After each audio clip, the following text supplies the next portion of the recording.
ಪ್ರಿಯರಾದವರೇ, ನಾನು ಈಗ ನಿಲ್ಲುವ ಈ ಸ್ಥಳ ತುಂಬಾ ಜನ ಮನಸ್ಸು ತೆಗೆದು ಪ್ರಾರ್ಥಿಸುವ ಸ್ಥಳವಿದು. ಲಕ್ಷಗಟ್ಟಲೆ ಜನಗಳ ಪ್ರಾರ್ಥನಾ ನಿಯೋಗ ಇರುವ ಒಂದು ಸ್ಥಳವಾಗಿದೆ. ಕಣ್ಣೀರಿನಿಂದ ಮನಸ್ಸು ತೆಗೆದು ಅಳುವ ಒಂದು ಸ್ಥಳವಾಗಿದೆ. ದೇವರು ನಮ್ಮ ಹೃದಯವನ್ನು ಸ್ಪಂದಿಸುವ ಒಂದು ಸ್ಥಳವಾಗಿದೆ. ಒಂದು ಪುಣ್ಯ ಭೂಮಿ ಆಗಿದೆ ಈ ಅನುಗ್ರಹ ರಿಟ್ರೀಟ್ ಸೆಂಟರ್. ದೇವರು ಕೊಟ್ಟ ನಿಯೋಗದಲ್ಲಿ ನಿಂತುಕೊಂಡು ನಾನು ಶುಭ ಸಂದೇಶವನ್ನು ಸಾರುತ್ತಿದ್ದೇನೆ. ಎಲ್ಲ ಮಹಿಮೆಯು ಮಹತ್ವವು ದೇವರಿಗೆ ಸಮರ್ಪಿಸುತ್ತೇನೆ. ದೇವರು ಎಲ್ಲರನ್ನೂ ಅನುಗ್ರಹಿಸಲಿ.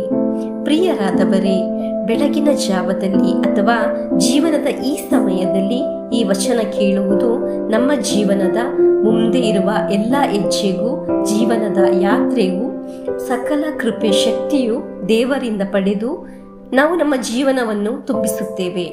ನಮಗೆ ಮುಂದೆ ಹೋಗಲು ದೇವರ ಅನುಗ್ರಹ ಶಕ್ತಿ ಈ ದಿನ ಆಲಿಸುವ ವಚನದಿಂದ ಸಿಗುತ್ತದೆ.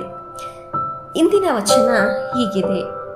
ಸಂತ ಯೋಹಾನನು ಬರೆದ ಶುಭ ಸಂದೇಶ 8ನೇ ಅಧ್ಯಾಯ 12ರಿಂದ. ಯೇಸು ಸ್ವಾಮಿ ಜನರನ್ನು ಮತ್ತೊಮ್ಮೆ ಕಂಡು ಹೀಗೆಂದರು, ನಾನೇ ಜಗಜ್ಯೋತಿ. ನನ್ನನ್ನು ಹಿಂಬಾಲಿಸುವವರು ಕತ್ತಲಲ್ಲಿ ನಡೆಯುವುದಿಲ್ಲ, ಜೀವದಾಯಕ ಜ್ಯೋತಿ ಅವನಲ್ಲಿರುತ್ತದೆ. ಪ್ರಿಯರೇ, ಎಂತ ನಿಮ್ಮ ಜೀವನದಲ್ಲಿ ಕತ್ತಲೆ ಮಾಡಿರುವುದು? ದೇವರ ವಚನ ಕೇಳುವಾಗ ನಿಮ್ಮಲ್ಲಿ ಜೀವನದ ಪ್ರಕಾಶ ಉಂಟಾಗುತ್ತದೆ. ನೀವು ದೇವರಲ್ಲಿ ಪ್ರಿಯಪಟ್ಟವರು. ನೀವು ಒಂದು ಅಂಧಕಾರದಲ್ಲಿ ಬಿದ್ದು ಹೋಗಲು ದೇವರು ನಿಮ್ಮನ್ನು ಬಿಡುವುದಿಲ್ಲ. ದೇವ ನೀಡುವ ಜೀವನದ ಬೆಳಕು ನಿಮ್ಮ ಬುದ್ಧಿಯಲ್ಲೂ, ಆಲೋಚನೆಯಲ್ಲೂ, ಶಕ್ತಿಯಲ್ಲೂ ಇರಬೇಕು. ನಿಮ್ಮ ಮುಂದಿನ ಜೀವನಕ್ಕೆ ಇದು ಅತ್ಯವಶ್ಯಕ. ಈ ವಚನವನ್ನು ಪ್ರತಿದಿನ ಕೇಳುವಾಗ ಜೀವನದ ಪ್ರಕಾಶ ನಿಮ್ಮ ಜೀವನದಲ್ಲಿ ಹಿಡಿಯುತ್ತದೆ. ಯಾವಾಗ ವಿಶ್ವಾಸ ಪ್ರಾರ್ಥನೆ ನಿಮ್ಮಲ್ಲಿ ಸಾಯುತ್ತದೋ ಆಗ ನಿಮ್ಮ ಜೀವನದಲ್ಲಿ ಅಂಧಕಾರ ಬರುತ್ತದೆ.